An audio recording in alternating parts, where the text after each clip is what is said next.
All right, welcome all listeners out there. This is your boy John, and you are listening to Cavalier Convos. This is episode 1. I'm with a few of my friends. Who we got? Dwayne, what's up, man? Yo, what's good? What's Reggie. good? I'm in the building. Got boy Iphonzo. What's going on? What's going on? So this is Cavalier Convos. This is a forum exclusively for black men where we express ourselves, where we talk about topics relevant to us as black men in our everyday lives. So a lot of things that we're going to be going over today. It's going to be more so, start off more so than anything like the reason why we're doing this podcast. And the reason why, I brought you guys here is because there's not many places and there's not many, I would say, platforms where black men can actually just talk and express themselves without interference. Usually like there's interference from like other races, other groups.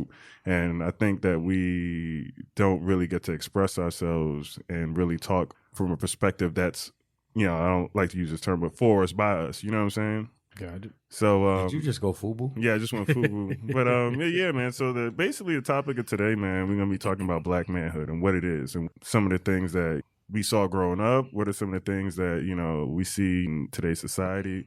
So I'm gonna open up with the first question. And I'm gonna add some kind of context to this as well, because I feel that like in mainstream media, right, we have black manhood. It is something that is often promoted to us or projected to us by people outside of our community when you're talking about the mainstream. But I want to know, like, what for you, like, I guess, what are some of, like, your biggest influence in regards to black men in your life? And I'll just go around the room. I'll start with Fonz. You go first, bro. Go. As far as influences from black men, Yes, sir. I think my biggest influence growing up, to be honest, it's probably the drug dealers, man. Really? Yeah, because Tell them let's start where you grew up first. Sure. To get some context. Yeah, I grew up in Mount Vernon, New York, single mother at the time, and she was into drugs. She sold them big time. She was big time. She sold a lot of drugs. So a lot of the men that she had around was drug dealers. And once you start, at a certain age, you start to, as a baby, you don't know what's going on. But at a certain point, you start referencing and start noticing what's taking place. And your moms have money. I think we lived in a hotel, but you see the gold chains. At the time was like the muscle cars. Everybody had the Chevrolet, the SS joints, The big bodies. Yeah, Long cars. Right. You got it. It's like parking a valet bus. Yeah. So and parties was going on all the time. So that was what was available as far as the men that I seen starting off growing up. Then she had got busted and she got locked up. That wasn't visible anymore. So she did quite a few years. So another time we did foster homes throughout New York. And, there's no like male figure around. But, when you come outside, it's what you see. So, and then as a kid and woman, same instant, you start looking for strength. So who's winning? You start looking at, so who's winning in life? Yeah. I seen the drug dealers and I seen the typical, in New York, you got business, some black guys that own businesses, Yeah, a few. like a dry cleaners, maybe if he lucky a corner store, a little small business. Right. He don't like he making money though. He ain't living, Right. He working in there every day. Right, he's there every day. He's working 7 days a week. Right, he's angry. He don't want to be there. He's frustrated. His car's not the clown. His car comparing to the drug dealer. His car is crap.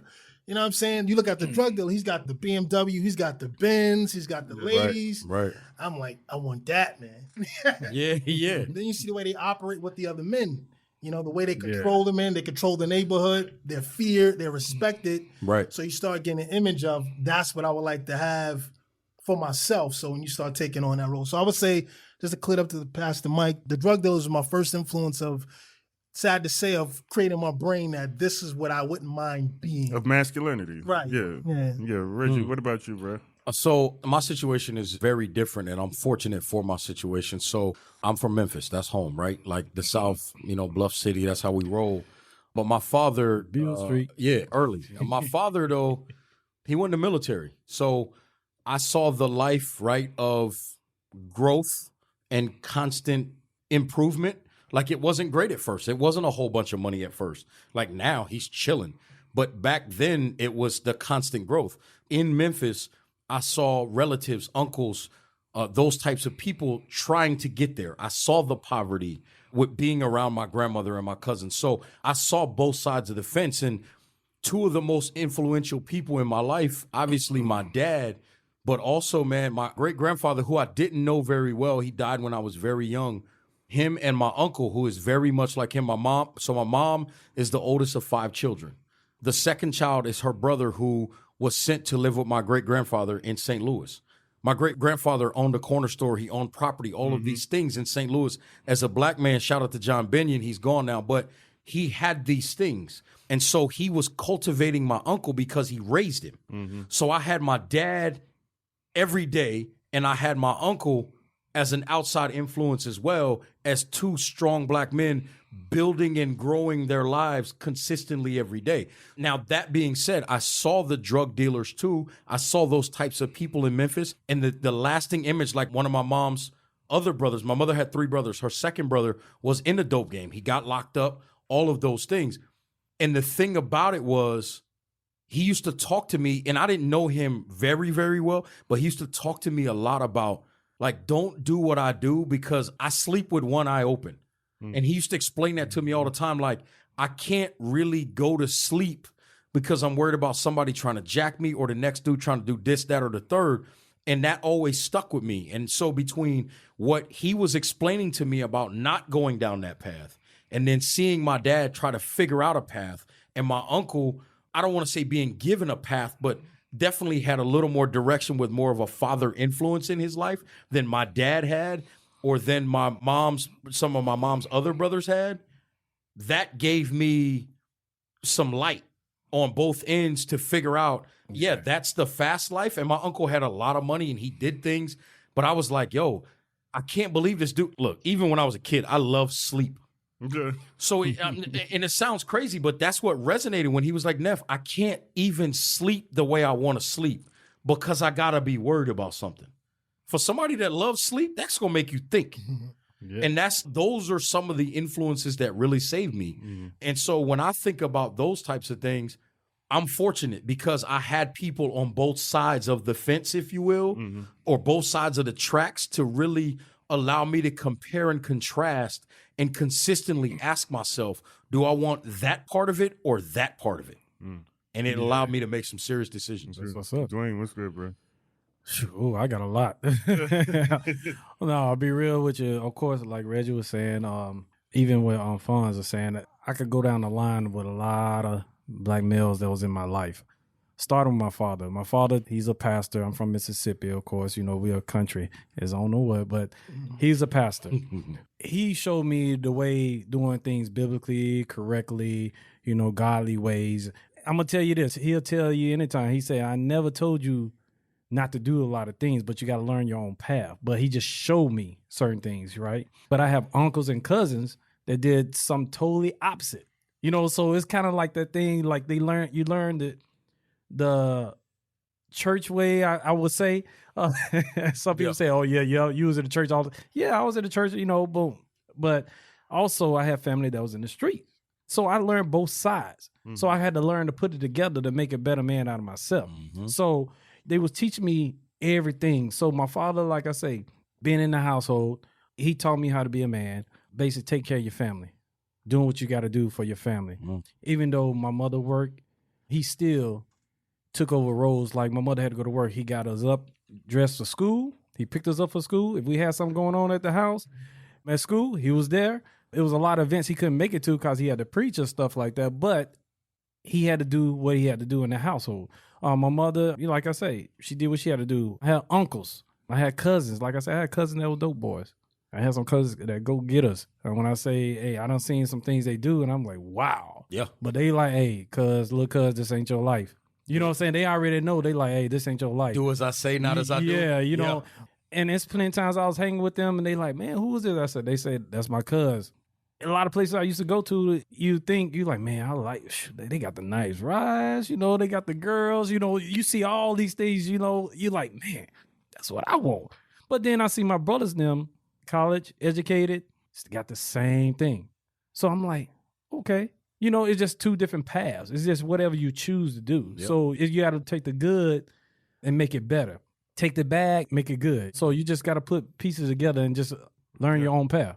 True. For me personally, right, I have a very unique experience in regards to just like my travel through manhood. So, right, my dad, like, I got 2-parent household. Dad is pops is originally from Jamaica.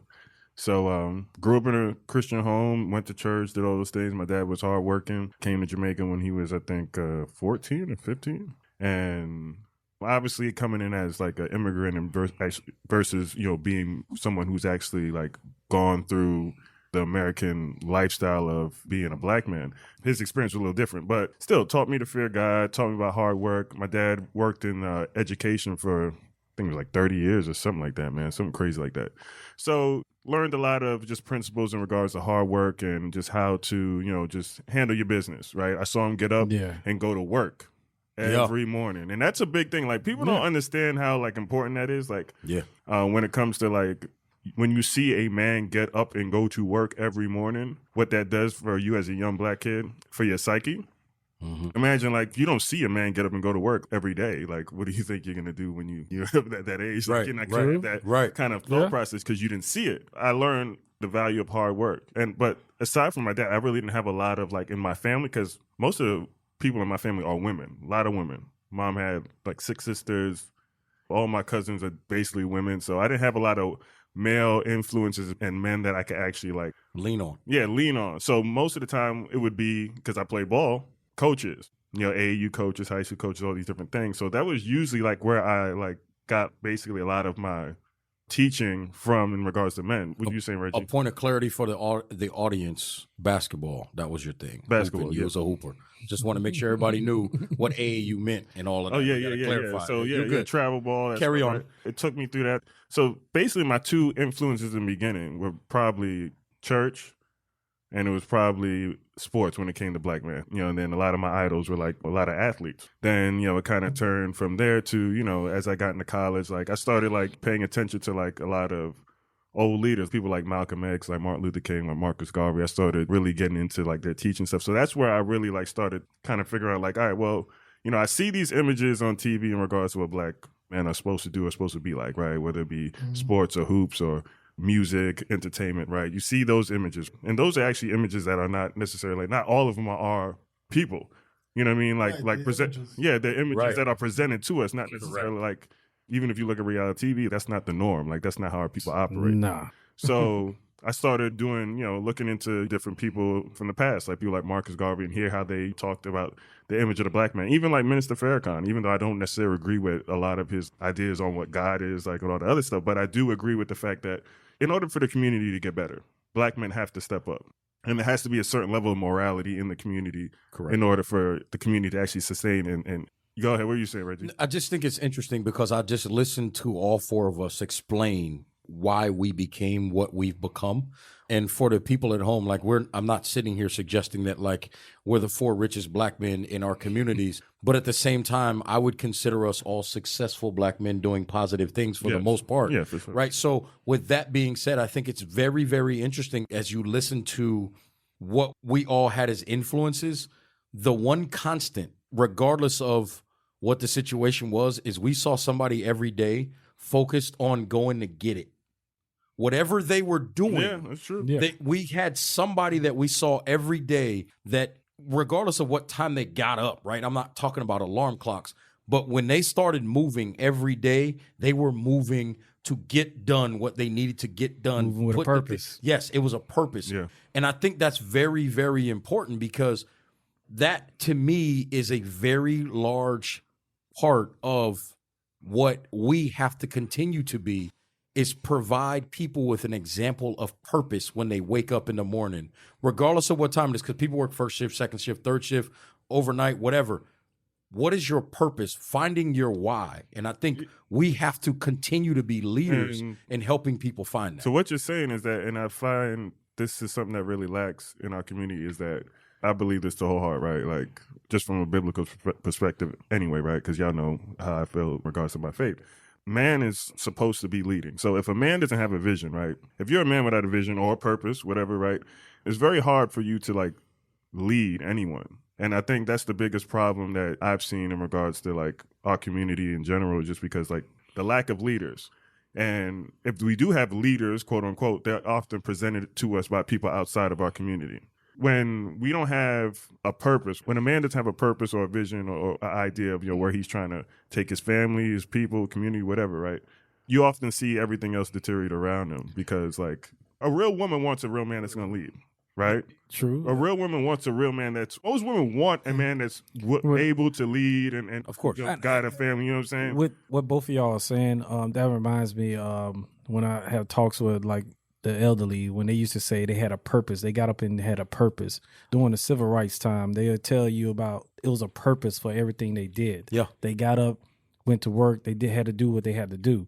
Nowadays, it's like we are losing focus. We all in more into the social media. So we stop losing the purpose. We don't have that people that's out in front like we used to have. We can still use the social media as a platform because we have a new generation now. Yeah. When you talk to some of the elderly and people that went through the civil rights and things like that, they explain to you, it's like, oh, we got up, everybody got up in the house. It was a purpose. It was no laying around, sitting around. The man got up, he had to go to work. He did what he had to do. He had to take care of his family. Even when he got laid off, he had to figure out how to do something. We get to the point when you see guys like that, or you see, like you say, your father, or you see other superstars or anything, they get up and had a purpose every day. Like I say, my father, he got up every day. Even though his job, he was a pastor, but he has a lot more free time. But he was not laying in the bed in the morning. He was up. When we left the house, even though if he went back to the house, he was doing something or he had to go to the church or for something. But see, he worked long hours also. So it wasn't no problem when he got phone calls 1 o'clock in the morning the way he had to wake up. So I see that like, why you getting up answer the phone? I'm like, I would have rolled over. But he had a purpose. That's he his had role in the community. You know, so he had to do what he had to do. So that's what I look at it like. You say, role in the community. He had to answer some calls. He had to go to the hospital 1 or 2 in the morning. He had to go down to the jail for members sometimes 1, 2 in the morning to help out or see what he can do. But that was his role. And when you see that, and I see things like that, like, man, if me, back in my head, I ain't getting up and going nowhere. But he had a purpose. You made a point in regards to like the civil rights generation and things like that. And during that time, you also have to understand like, and why like the mentality was different. All the people, right? The doctors, the black lawyers, right? All the black, basically everybody, whoever you were black, all those people lived in the same community. You got to think about the different time it was. Like back then, a kid could go out when he was going to school and he could see the black doctor and the black lawyer go out because they all live in the same place. Now, right, the black lawyer, you don't live where he live. He live in the suburbs with the white people and stuff like that, right? When you was in Mount Vernon, Iphonzo, right? What did you see? You saw the drug dealers out getting it. Of course. You ain't see you didn't see the doctors, you didn't see the lawyers because where they go, they went and took off and went to, you know what I mean? They went and took off and went to the hills or where they had the lawns in the front yards. Like, it's a different mentality. And then also, like, you have to understand, too, around that time as well. Around that time, our people were tearing up America. Like, we was tearing the streets up. That's the one thing that people get messed up. Like we weren't just getting our ass beat. Like, that wasn't the only thing we was doing. Like, we was tearing up cities, all that stuff, riots, all that. But then after that, there was a conscious effort after that from the government to suppress. But you know what I'm saying? But like after that, you know what I'm talking about, J. Edgar Hoover, right? I totally agree. I think what's hitting me the most as I'm listening and we're having this conversation, right? And I keep going back to the word purpose. Because when a lot of the civil rights movement was going on, it wasn't for them that day. It was for later. It was for us now. Yeah. And I think right now, as a society, we've got to help teach our young guys, the young cats, right? What do we call them? The little joker on the corner, the little partner down the street. We got to start teaching them about systematic growth and consistent building. I got into a conversation. They don't get to see that though. Right. And that's my point, because I got into a conversation a couple of years ago. It was me and a couple of brothers, and we was talking about some different things. And one cat was like, look, man, like for me, it's my job to continue to build and go one step further than the previous generation in my family and teach my daughter to take that next step. And it was another cat that was like, no, we need to kick doors in and do this, that, and the third right now. No. And it's like, okay, that sounds great, but that's just going to get a bunch of people locked up because everything is going to get caught up in bureaucracy anyway. So how do we teach and mold and continue to help younger people understand to take those constant steps? I use the term everyday growth because guess what? Let's call it 1,000. The civil rights wasn't an overnight thing, and then all of a sudden black people could vote, go to school, do all these different things. It didn't happen all over one night. No. All of this stuff is a process. Yeah. And so, and so I think we have to teach and continue to give purpose of our younger people in our communities, teach them how to go about growing our communities the right way every day. It starts with not killing each other. When you got an issue with, look, when we was young, it's 4 of us sitting here right now talking. When we was young, guess what happened? When you was mad at somebody, you fought. And if you lost, guess what? You went and fought them again. And if you lost again, you fight him 4 or 5 times. Finally, you win the 5th time. And he's like, I'm just not going to fight this dude no more. And the beef is over. You know what I'm saying? Everybody done moved on. That's just what everybody done moved on. A lot of that stuff. You know what I mean? Yeah, My point is not. My point is, nobody, we wasn't shooting. But Reggie, so what a lot of you're saying is not that simple because No, it's not. we're not as more prone to violence than any other group. No. They all Now do. there was you have to understand like because That's everybody knows like if you get rid of the men, the rest of the community is gonna fall. So after you talking about 1960s, 1970s, Black Panthers, all that stuff, there was a conscious. What I'm saying is there was a conscious effort by Americans society to put the black man in a position where he couldn't be the leader. Crack, Vietnam War. Y'all know, you got family, like y'all know, Vietnam War, all that stuff. Those things were brought to our community. Crack was brought to we didn't import it in, right? The Vietnam War, they drafted, who did they draft? Yeah, 'cause they didn't go into the white neighborhood and grab a bunch of. Crack was an epidemic. Opioids are a crisis. Yeah, That's all I got to say about that. But the Vietnam War, right? So you put all these things in place, mass incarceration, all these different things in place to attack the black male. Because they know if you get rid of the man, everything else is going to fall. Because who's going to protect the women? Who's going to protect the children? Who's going to teach the young boys that are coming up to actually have purpose, have vision, all those different things? So those things were brought to us as a means to destroy our community and keep us basically where we're at right now. And a lot of people say like, yo, we shouldn't talk about stuff. We shouldn't, talk about those things. But those things, like when you see black men and you see what you see now in regards to feminization of black men, why? There ain't no black men in the house. Right, all those different things, and I know you have an opinion on that. I was about to give you an opinion on that. Because even like the way the topic as far as masculinity, right? And that plays a big role because check this out. I've seen a lot of black men that go to work. Yeah. But there's a difference between a man that's making money and a man that's being a man. That's something totally different. Yes, sir. See, you got a lot. Wait a minute. Say that one You more got a time. lot of those. You got a lot of men. Say that one more time. There's a difference between the man that's making the money and there's a difference between the man that's a masculine man, masculinity. Because you can have a sack, pause, no homo. You can have a sack, but that don't make you a man. See, in my story, there was a transition point, right? There's a transition for me seeing the drug dealers and the guys I was making the money. And for one, there's an instinct in men. Like you're born with these natural instincts. Yeah. And one of the natural instincts is to kill. Yeah. No, nobody want to admit it, but it's companies go after killing other companies. The only problem is in this community is we just have each other. And I'm gonna be honest. If you got it and I want it, I'm gonna take you out together. Of course. if I'm going to school, if I'm going to change the generation, I say if I'm going to teach the generation, I have to demonstrate. And only thing you could change, you got to change the mindset.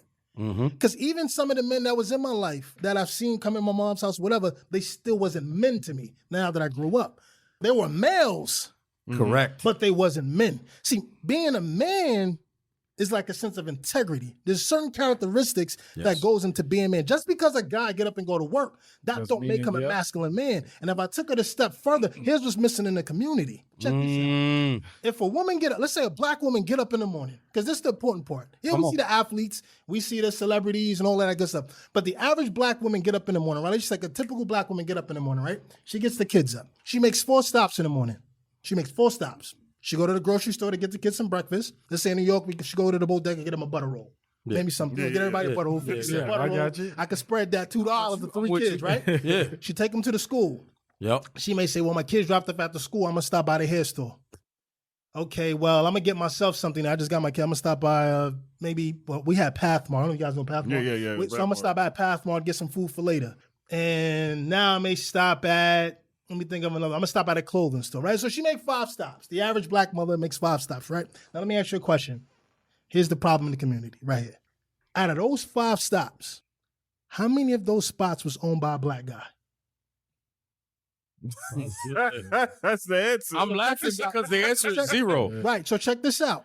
Now that woman how can she feel safety in the community when the simplest things I need, Yeah, that's Are what not even and coming from my own people. my man has no power. He gets No up in the power. morning and got to ask for a day off from another man. Mm-hmm. See, there's a difference between the man and masculinity. See, if I was going to break the roof on the community to really bring it, because if I say the community, I'm taking a cap and I'm putting it on black And people. you also got to know So I'm making you us- also got to know what a community is, Right. too, because So the community is you got to have basic needs met. But You got to raise the that's why I standards said, of that yes, community. There's no community Yes. if there's no hospital. There's no community, no Right. bank. There's no community, there's no business. So in the Just- black community, our So black standards got to be community- raised. We've Yeah. been taught to think that we're less. Well, the problem is it's not a community. It's called an ecosystem. Yeah. Everything has to consistently feed into each other. Right, relationship. It's a It's relationship. a relationship.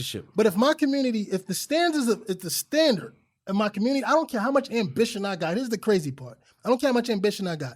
If the standards, this typical standard of my community is low, guess what mine is going to be also? Low. Just Mine's as going low. to be low. So if I had to change anything, I would say I need to raise, how can we raise the standards Yes. of our community? How can we Now- teach a man going to work is cool? It's cool. Yes, you got to provide. You got to do this. You got to do that. But you still need to become and there's certain lessons that, I saw the drug dealers, but I joined the sales organization too. This is when I first saw the guys in shirt and tie that was making money. And I watched how they handled the world. Yeah. I'm talking about the white men, how the black guy handled the white men, how he handled the Indian guys, how he handled the Jew guys. I saw a black man now driving the Benz, wearing a shirt and tie, walking through the neighborhood with power, he had a nice woman on his arm, carrying wads of money, and it was a door-to-door sales company. I was like, holy crap, that exists? Yeah. Like black men do this? Yeah, you could. Yup. Yeah, yeah. Like, yo. And it was weird because here's the crazy part. In my community, when I started dressing like shirt and tie, this is what get backwards. When I started putting on a shirt and tie, because I wanted that life, I'm like, yo, Say it. I could get my mom's out the hood. I can make a lot of money. We could take trips. This would be dope. I take care of my family. My friends, though, Think you're a sellout. was like, Why are you wearing a tie? yo, you white now. Yep. Yeah. Yeah. Oh, and see, I said, That's what we got. That's Like, that's see- a major thing that needs to but be see, fixed. that's stereotype. See, that's the problem with, I say, some of the black community. We don't realize it don't matter what you put on. You can have dreads, whatever. They always stereotype you put a shirt and tie. Oh, But that's you- how you we don't- used to dress. That's what back I'm- in the that's day, what though. I'm If you getting look to the at point. old pictures. They, you look like you say they wear suit, tie all the time all because that. it's the way They they all have dress. businesses. And also, when I was touching on what Iphonzo said about a man, that's why we talk about the manhood. People got to realize the definition of manhood is basically you come from a child, you come into a man. You let go childish things to become a man. It's in the Bible also. When you start getting married, you let go childish things Yep. to become a man. So that's when it come to manhood. You let go of some of these childish things. Like you say, you had the drug dealers. It was men, but they wasn't a man. It was a You know what man. I'm saying? But they still doing childish things. And you said the partner that was running things, sales. He went out there and took charge. He didn't wait for somebody like, man. He wasn't persuaded by two things that persuade him that persuade most men. Yes. Most men are persuaded by two things: Say it. I already know what they are. money and pussy. Yeah. Yeah. Yeah. If you could find a man, Yeah. and if you, I look at my friends like this. Nah. No, real talk. I look at my friends It's like- true, though. Listen, It's because right. the You fall, keeping it 1,000 right the now. fall of most men is money, Yep. either the too And much women. of, or the lack of knowledge of, And women. or the pussy. On a woman, yeah. Or they're compromised. They're compromised. They compromise See, a man- themselves. see, They most sell of- themselves out. That's why most- you got a bunch of Right. dudes in professional sports. You got a bunch of dudes in entertainment who are like that. They're men who make money, but they ain't really men because they're really like selling compromised, themselves. Yeah, yeah. they're compromised. I think that's also part of And that's basically, the ideological problem. that's what we've been taught. Basically, in the black community, that's basically what we've been taught. That's- We've been taught that's to what I- sell Everything's ourselves. to get the woman. Yo, everything's to get either get, To get this the chick paper. or sell ourselves. Do whatever. Chase- Wear a dress. What do we right? say all the time? Wear a dress. What's the phrase right now? No, hold up. What's the- I no, keep I- saying, I ain't saying all that. I agree with Most that of the one. men, But- if you- but listen social to- media, listen to what I'm everybody's saying. acting like women to get money now. Yo, What's that's the bro. what's the phrase out there right now? Yeah. What's the phrase out there right now? I'm not going to What agree with do all what? that, though. Chase what? Chase the bag, right? We got to be careful with gotta chasing be the bag. careful. Bag is Say that. manifested, man. That's what I'm saying, and Because that's. they'll dangle that joint in front of you. But listen, the carrot of paper, that sounds great, but at the end of the day, one of the bigger issues, right, is that the dude that was the sales guy in your hood, right, the pastor of the small church in Mississippi, right, the guy that leaves high school and goes to the military, my dad, those are not men that are shown to us as successful. No, they're not. The men that are shown things. correct, but even then, the men that are shown to us as successful in our communities are athletes and famous people on TV are doing for whatever they're famous for. And some people are famous for being famous, right? Kardashian. But nobody just says, here's a prime example. The blue collar. Nobody talked about Johnny Cochran until he got OJ off. Mm-hmm. It wasn't, hey, Johnny, the black lawyer in our community, strive to be like him. Go figure out his journey. Hell no, wasn't nobody saying that. Still ain't saying it. They was saying, go be like OJ. Yeah. That's what they were saying. Yeah. And then Johnny get OJ off. Now everybody want to talk about Johnny That's Yeah. bad. because he became famous. That's That's mental bro. selling. But That's- that's famous, bro. Yeah. The people that consider successful, they consider famous people. Don't like I Yeah, say. they can be broke, but as Yeah. long as they famous. Blue collar. That's- You got that's your what I said. you- Famous for you- being That's famous. psychology. You got your blue collar workers. Your blue collar workers Can't do are nothing just about as famous to me as anybody that very successful. If you got, I seen, like I say, blue collar workers. I seen blue collar workers have 4-bedroom homes. Some built their own home on their own land. Yeah. That's successful. How many people you could say that built their own house on their own land, own their own property? Yeah, that's very, you know what I'm saying. To me, that's successful. You being successful. want, right. Yeah, You got that's your what you own desire. Yeah. Like I said, I'm a country boy. I have family that have farms. Yeah. Guess what? They ran their own farm. They ain't had nobody to do it for And them. they probably felt successful as I don't They know was what. very successful. was They like, they was selling. 'Cause that's what they wanted to do. That's what they wanted to do, like you said. But they had their own land. Well, and they had a purpose. They had their Yeah. own land. That's There But go they- that word again. And they made their own money. You know what I'm saying? But the thing is, they was successful at doing what they do. So you can't say, oh, because you got a farm, you're not successful. right. Because guess what? Who they selling it to? That word is thrown around like crazy anyway. That word is just thrown around like if I got this, I'm successful. If I got this, I don't look at it. I look if I get up every day and I do what I want to. If I decide in my head Yes. this is what I want to do, and I get up every day and I'm able to do that, even if I want to just go piss in my bushes, if that's what I decide. No, I that's wanna real. do, in my eyes, I'm successful. successful. Because if I'm a slave, I could be a slave and have things. Yeah. Yes. Yeah. I can't get a day off. I can't do this. I can't be with the family Right. because I want things. Then I'm a modern day slave. So if I gotta ask this, if I gotta ask you, hey John, Betty's going surgery. You mind if can I take a day off? I don't care what I got. I'm a slave. So if you ask me, the modern day slavery is me having to ask another man for permission to do what I need to do as a man. Yeah. That's so if I looked out the community, I say, listen here, real. listen here, young fellas. I know what you see on TV.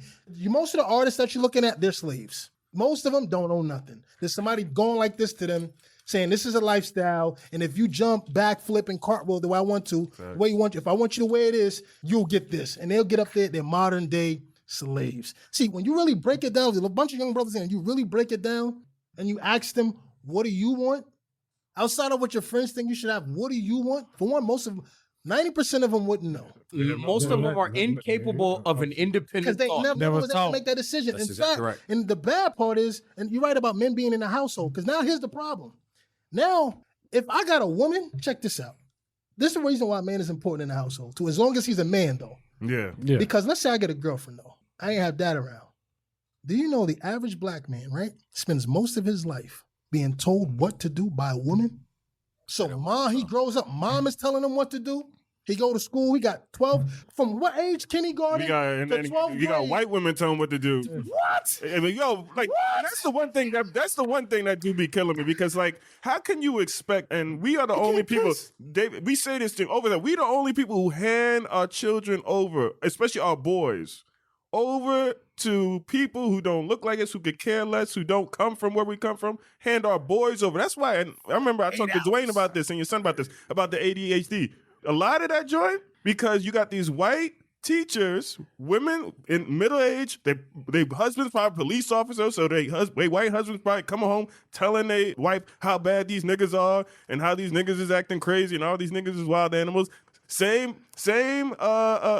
lady, her husband police officer running his mouth saying that is the one teaching your child. I'm like, you can't.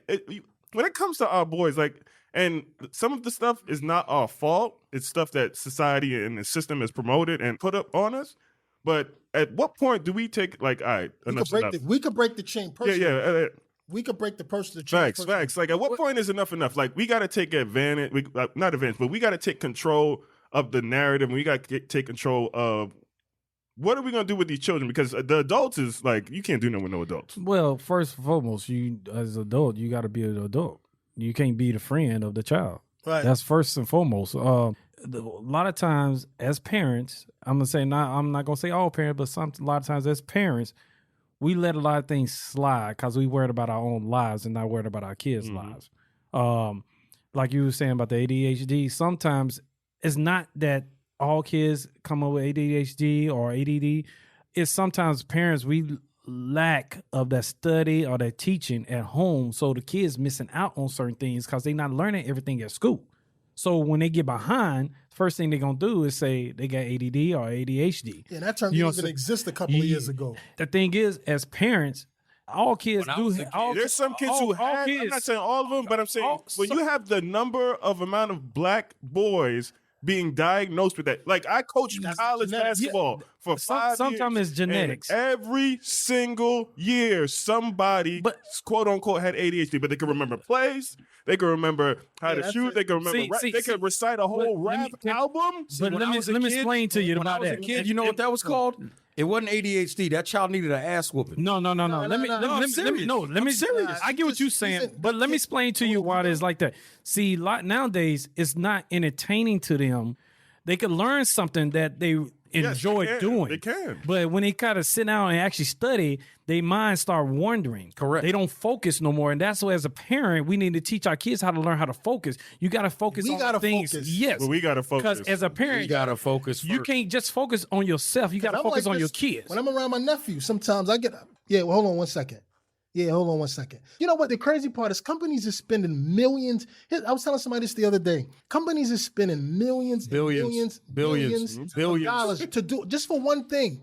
The most powerful thing we have is our attention. Yeah. Yep. And if they already know our mindset. They already know our psychology. They already know what's going to make us buy. They already know what.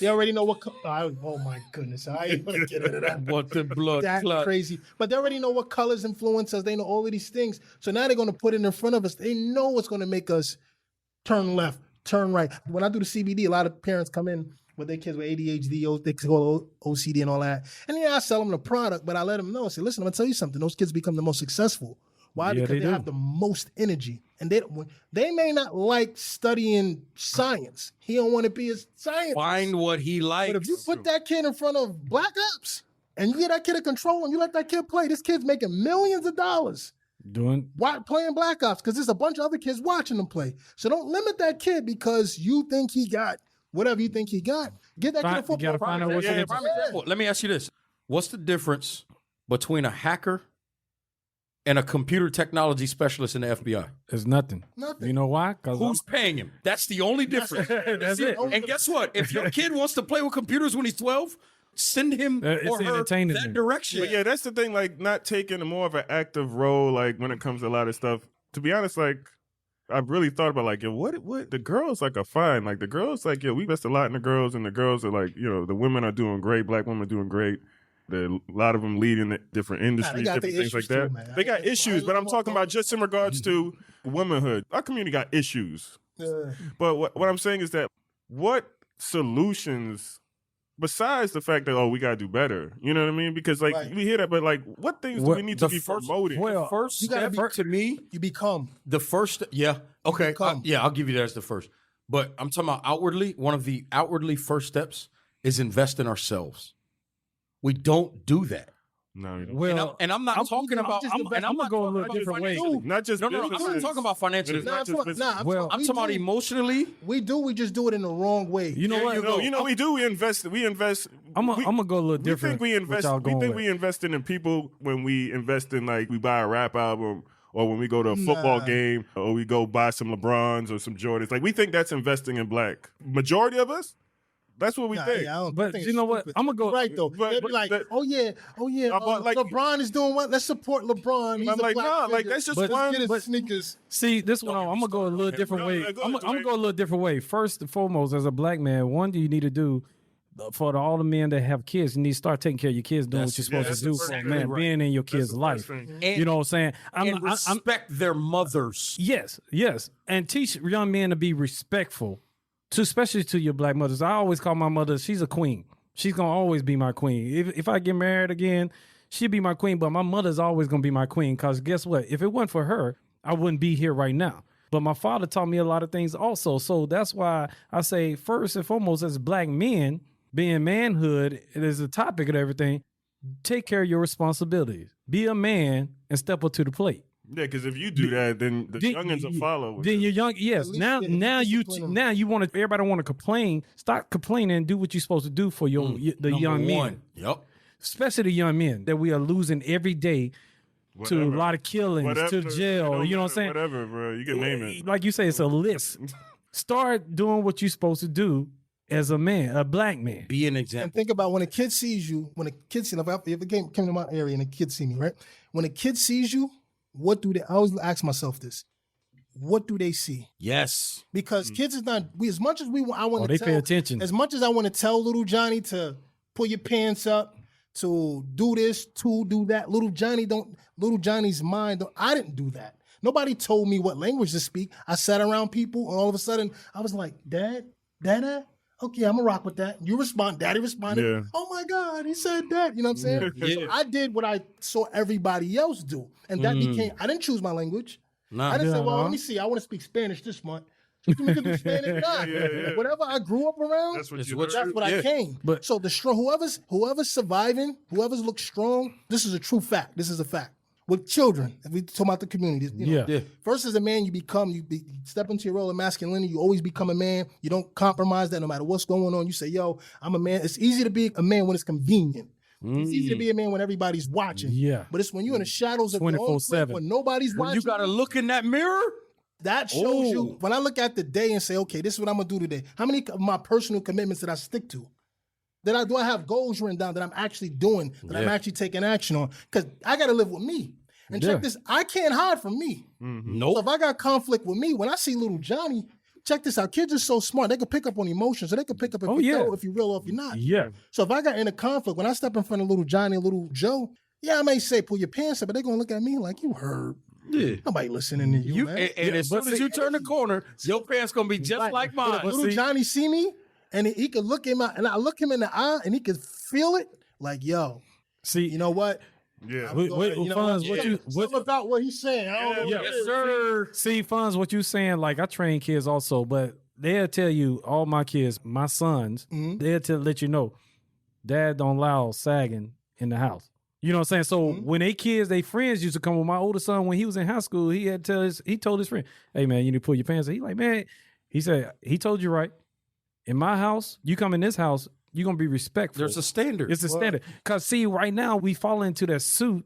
That's cool when skinny jeans and sagging when you're showing your drawers. Like, to me, it bothers me every time because that's the way I was raised. And that's the way I was brought up, where we don't sag. We don't show your drawers. That's what I taught. So I taught my kids the same thing. So when I train kids and they see me and they follow me on social media, I got to be careful what I put on my Facebook. Because if they say, hey, coach, I see you out here like this. You out here turning up. Like, so I have to be careful what I post nowadays. That's that village concept, though. Yeah. That goes back to the village concept, because it's about everybody as an influence in that community, in that village, making sure the examples are strong. Because it goes back to what you said. They're going to find the easiest, right, at least in their mind, example to follow. Yep. And so it's incumbent upon us to make sure that all of the examples they're surrounded with are positive examples that can help them grow into what they need to become. Yeah. Start with self-example. I got to look in the mirror. And it starts with the mirror by each person. Yeah. I can't worry about the That's what I say, like the 3 feet. The 3 feet. When you brushing your teeth in that morning, every morning or every night before you go to sleep, you looking. And you got to ask yourself, my man. This is thing that I say. And basically, we gonna have to do a part 2 of this, but this is basically what I say. Right? People say like, we need a leader, or who's the black leader for the black males or all the of black us. Community, right? And that's the thing. Like, you are the leader. obviously there's ideologies, right? You have different ideologies as where, all right, well, this is what we need to do economically. This is what we need to do educationally, blah, blah. Ideologies. But essentially, each person has to carry out these things. We got to carry them out. You can have a leader, but if, like I said, like people say, oh, we need Martin Luther King. But Martin Luther King had a lot of coons around him too. So you can have a leader and you can have a lot of people around him, but essentially it's down to the people. We got to be the ones individually, each one of us. If you're a black man and you're listening to this and you have a mind to do the right thing and do the right thing by your people and by your community, do it. Don't like sit on the side like, oh yeah, just because like there's some dudes acting stupid over here, I ain't really, or I'm not. If you have a mind to do the right thing, if you have a heart to do the right thing by our people and by our community, just do it. And then everything else will take care of itself. But you can't do it unless somebody starts it. One of the things you said in there was the term ideology, and I think that's very important. But I'm gonna say something as part of the root of that, or part of a relative word. There's a difference between idols and examples, and we got to be careful what we idolize and who we use as examples, because that's a very big difference. Mm-hmm. Facts. But yeah, man, appreciate it, fellas, man. Yeah, we're gonna do a part 2. Yeah, This ain't over with, because it's more to it to manhood, and we haven't even scraped the surface yet. Facts. You know what I'm saying? So yeah, we definitely got to do a part 2 of this one. Leave us out on the closing point, man. Close us out on a point, man. Close it out. Close Hey, us out with a good point. Good. Leave them with something. Yeah. Well, this is one thing as black men. One, we need to step up and start doing what we're supposed to do. Treat our women like queens. Take care of your responsibility. You lay down with her, you have a baby with her, take care of your responsibility. Step up to the plate, be in your kid's life. Stop blaming everybody else for your downfalls. Man up. I know it's a song I heard you say, man up. Man up, be a man. That's basically all I got. Say I could go on and on, but hey, all men, black men, we need a man up. Amen. Or Amen. I'm All with right. it. Yeah, appreciate y'all listening. Good night. 1